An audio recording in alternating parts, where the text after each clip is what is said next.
Welcome back, everyone. This is my final video of, I guess, this first season of Oshi no Ko. The reaction will be in the description below. I was kind of debating on whether or not I want to put the timer-based reaction on YouTube, but after I thought about it more, I mean, this is like a 3-episode reaction chunk. I felt like, you know what, I'm just gonna put the full uncut version in the description below instead, because I'm sure for most of you who are watching, you would probably watch the full uncut version regardless, right? So I'm just gonna put that in there. The rest of this video is going to be the review / discussion portion of the video. So yeah, make sure to go check out my reaction in the description below.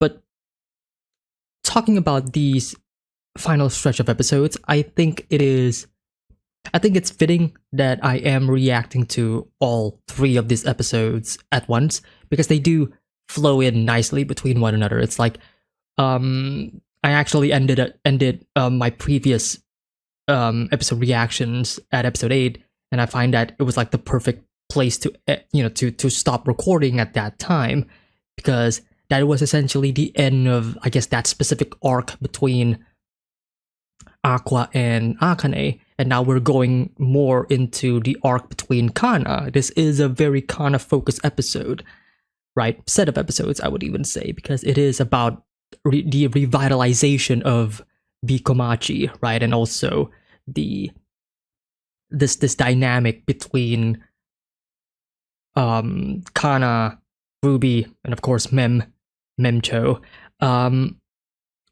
Yeah, overall, the set of episodes, I find that what they are trying to accomplish, especially in terms of Kana's character, I thought it was pretty good. But I do find that there are some bits and pieces, there are some moments that I felt like could have been handled better. I'll mention like my favorite parts first before I talk about, I guess, some of my mild criticisms. I really do enjoy the final episode. Episode 11, I thought, was handled really well. The direction during the performance was fantastic. It was well crafted. The fact that they are able to use and have this moment as 2D as possible, if that makes sense. Usually when it comes to like these sweeping idle shots, they would usually go for a 3D model instead, because it is easier to do so. And quite frankly, nowadays 3D CGI in anime, especially when it comes to like idol shows, have been rather good, I would say. Like, I've seen like examples of such through clips on Twitter, on some people sharing stuff on Discord and stuff like that, and just looking at it, and even watching like some animes that revolves around idol in a way. And when I say watching animes, I mean only one anime, and that is Zombieland Saga. But that show, as a comedy, as being a comedy, but it still has a lot of these moments where you see these sweeping shots of like the camera moving in and out between like the stage and circling around like the performers and such, kind of mimicking the way an actual idol performance would be. And I find in those specific shows, it was actually really well done. Here, it's really quite impressive, I would say. It really is, because obviously all of these, I would say most of these shots that you see, or at least what is visible to me, felt like it was animated by hand, as in it is hand drawn. There is no CG shots in my eyes that felt like that it stood out. Now obviously you deal with some lower frame rate, as in it's mostly animated on 2s and 3s, but still though, the effect was very impactful, and it was the overall feeling that I had, the what they are trying to convey, it pretty much reached me. Like, it was great, it was fantastic, it was a joy to see that performance, and a lot of the cool visuals that they are able to to experiment on that, from the cuts to the edits to the added almost magical, fantastical elements of like some of these stars flying around and such. It was great. It was great. So that overall performance was great. I do find, since I did talk about like this is a very Kana-centric set of episodes, I do find that what they are handling with Kana to be pretty good. It does shine brighter in terms of like who she is as a person. I find that it was pretty obvious. Like they set her character up in episode 9 pretty obvious to where, okay, this is where we're gonna be going with her character up until the final episode.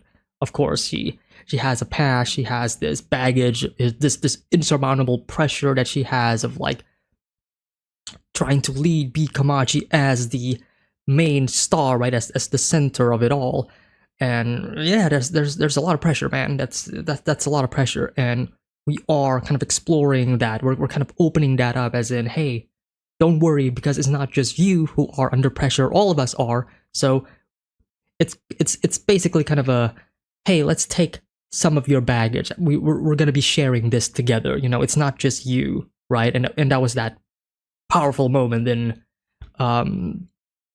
episode 10, I would say, right?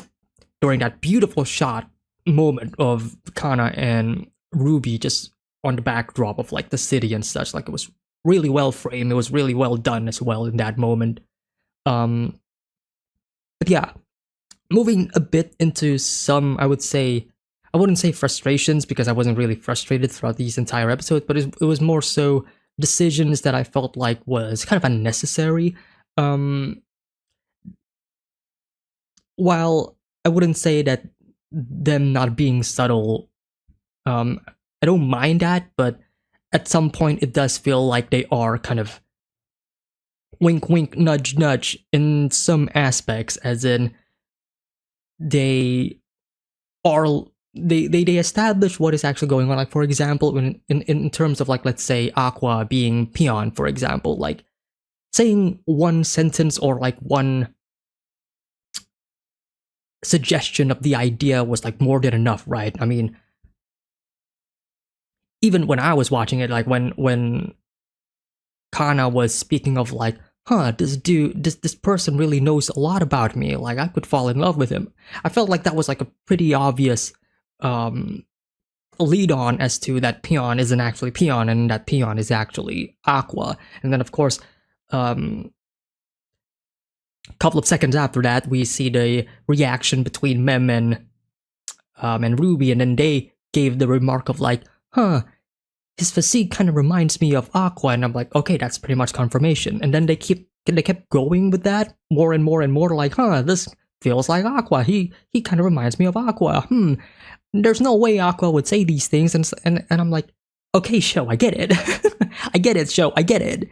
I get who he is now. It's no longer a surprise at this point. Like, once is enough, but that's just like how the very nature of a lot of these shows are handled, and how a lot of these stories are written. That's like, it's not really exclusive to Oshinoko, because it has happened before in like previous episodes, and also in a lot of shows, a lot of animes in general that I've seen. It's just something that, for me personally, I would be fine if they just only say it once. But of course, again, like it's a difference in approach in terms of like how one would lead their audience, I guess, if that makes sense. But yeah, that's just like minor things that may probably it didn't really felt like, how do I describe it? It made my overall enjoyment of these episodes and the show in general, because these happen a lot. It made it less positive. Let's just put it that way, because I still overall enjoyed the show, but it's just like some of these little things does kind of keep it down from me giving like a really high score, for example. But yeah, that's just like one example out of many. There's also the fact that a reoccurring flashback again. This time I felt like that flashback was a bit too long.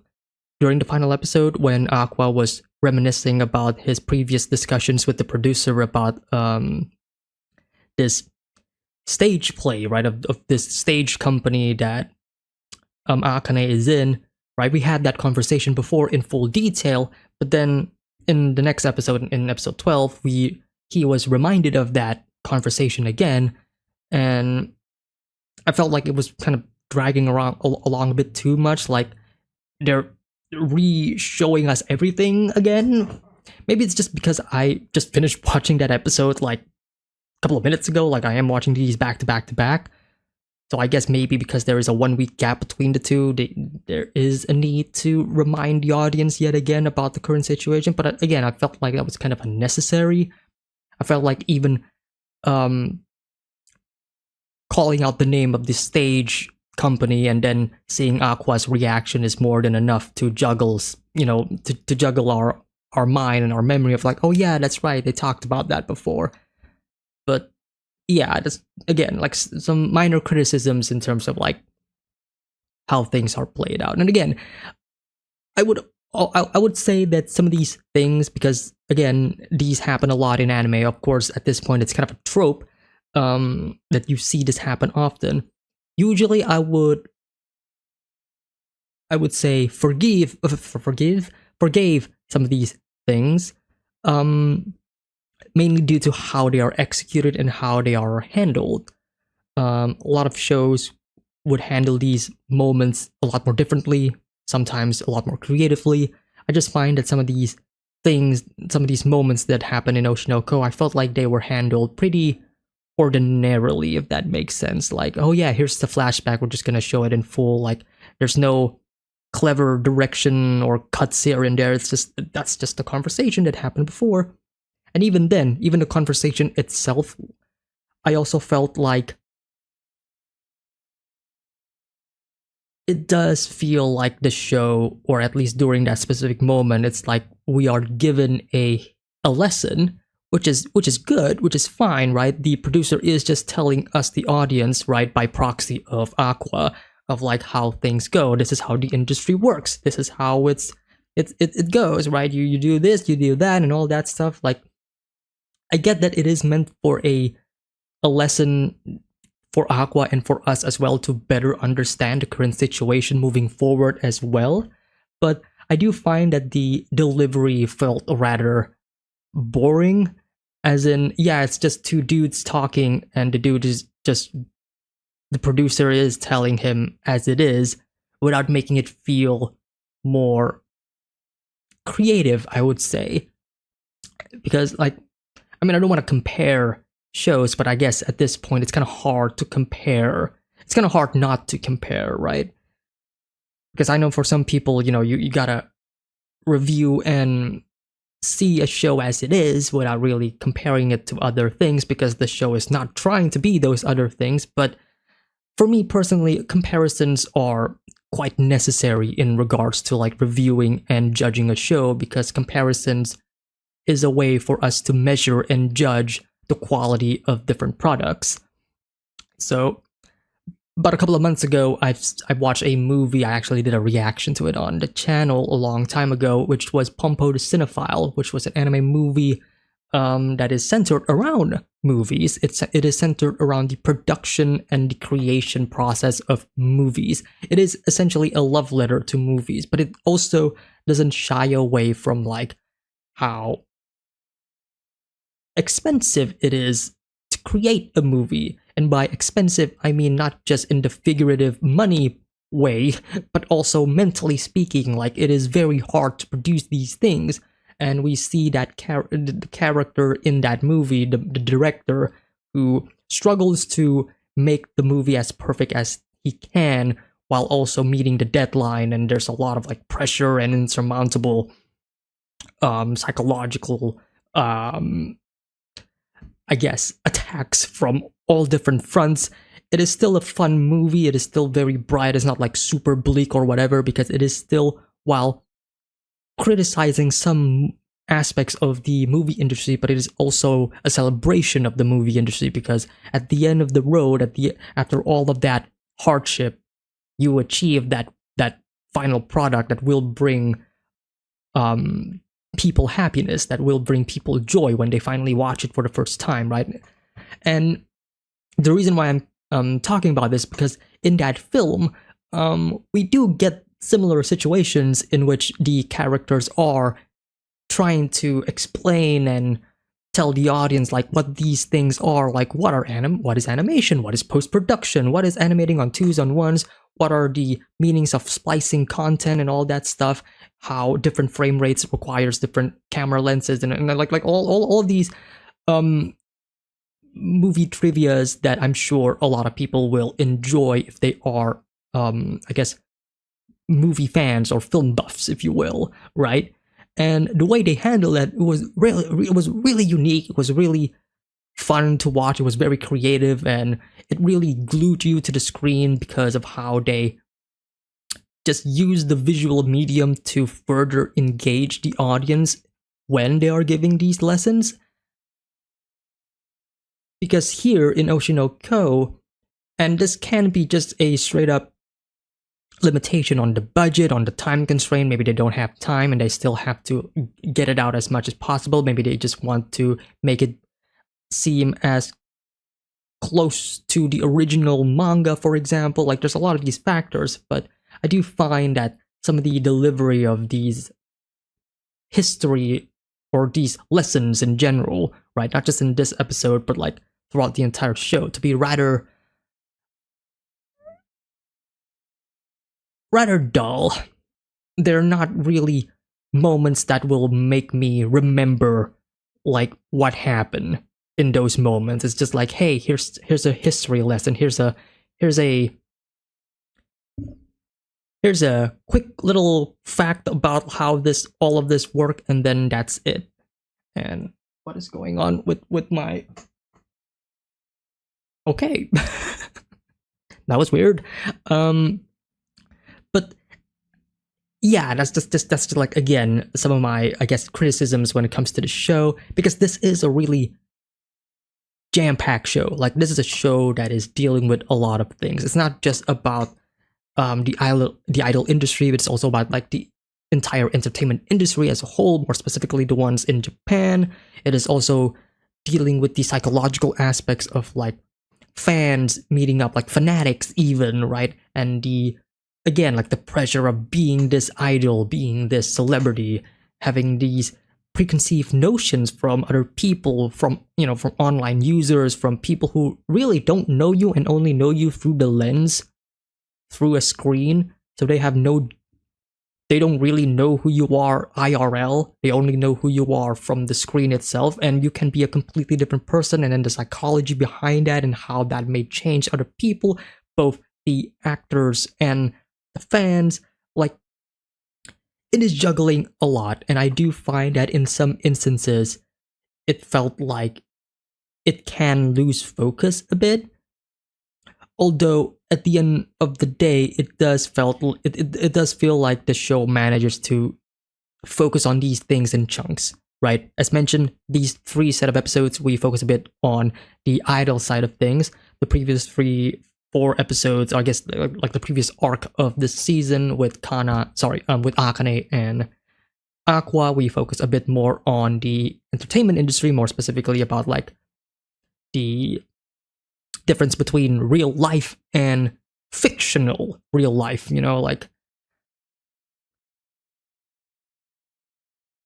And I find the overall execution of these themes, or I guess these storylines, to be they're fine. They're overall fine. There's a couple of standouts. I mentioned, I guess, in this specific arc, episode 11 is probably my favorite episode. Previously, I would say episode 6 would be my favorite. And that was the episode that was dealing with Akane, and I feel like episode 6, after thinking about it, might probably be my favorite episode of this entire season. But yeah, overall, I do find that Oshi no Ko was a pretty fine show. At the end of the day, would I say that it is great or fantastic? Personally, I would not. put it in that high of a regard just yet, because I do overall find that while a lot of the themes of the show is great to explore, I just find that the way they explore those themes lack a certain punch at the end. Yeah, that's how I overall feel about this. Because again, I don't want to sound like I am a know-it-all, but I've seen a lot of shows, a lot of movies, a lot of TV shows, stories that centers around a lot of the topics that Oshinoko is handling, whether it is psychological idol shows or stories, whether it is stories about the movie industry, whether it is a mystery, because we gotta remember there is a mystery. We are trying to solve a murder case here. And also stuff about like reincarnation and stuff like that, which is pretty prevalent in anime and all. And while this is only a first season, right, it's only like 11 episodes, give or take, given that the first episode is like almost an, movie length. So I guess 12, 13 episodes would be more fair to say. But I don't know, I just felt like while this show overall did a pretty good job in handling those topics, I just find that there are other stories that I have already seen that did a much better job, or at least I enjoyed those other stories more when it comes to these certain topics. So while, as mentioned before, it's kind of hard not to compare Oshinoko to other such stories and such. So I don't know, maybe if I haven't seen a lot of those stories, a lot of those shows, a lot of those movies, I may probably have a better appreciation for Oshinoko, I guess, because I'm not really comparing Oshinoko to other shows and stories like I mentioned before. But again, it's like inevitable, like it's not like I can erase those memories of like those movies and such. Like I think I mentioned this during the first episode of Oshinoko, but like when it comes to like a psychological show or movie in this regard that kind of tackles around the idea of an idol and her struggles of being stalked by another person and the psychological damage that can bring to such an idol, to such a person, I would say, and also dealing with like the entertainment industry as a whole itself, not just the idol industry, but also like the movie industry or the TV industry or such like that, then I would rather just go and watch Perfect Blue, for example. If I'm talking about specifically the movie side of things, about like a show or a story that deals with the movie industry or the entertainment industry and how it can be good, but there's also a lot of really bad things going on, then I can just simply watch Poem for the Cinephile or a lot of other movies that deal with these sort of situations that, in my opinion, kind of handled it in a far more creative and fun way than Oshinoko. But that's just how it is, unfortunately. So yeah, while I do find that Oshinoko overall was pretty okay, it's not really, at the end of the day, my personal favorite of the year. And for some people, maybe this may come as a disappointment for USL, because obviously a lot of people really want, their reactor to enjoy or to like their shows, their favorite shows even. But I am a person that is honest. I will say it as it is. So once again, while I do enjoy this show overall, I do find that the show has a lot of flaws. I don't think it is personally my favorite show of the year, let alone the season that it was currently airing. But it's fine. Would I recommend this show to other people? Honestly, it depends on the people, but personally, I would not. I would probably refer to them to all of those other movies and stories that I think does a better job in exploring these ideas. But I guess that remains to be seen, because this is only a first season, right? There's more to come. This isn't over. This is still the beginning. So I guess the better appropriate review for this is that I find that the beginning of Oshinoko to be not as fully engaging as I thought it would be. It was an okay experience overall. Do I regret watching this? No. Because again, there are a couple of standout moments, standout episodes. Episode 6 in particular, probably my favorite episode of the season. But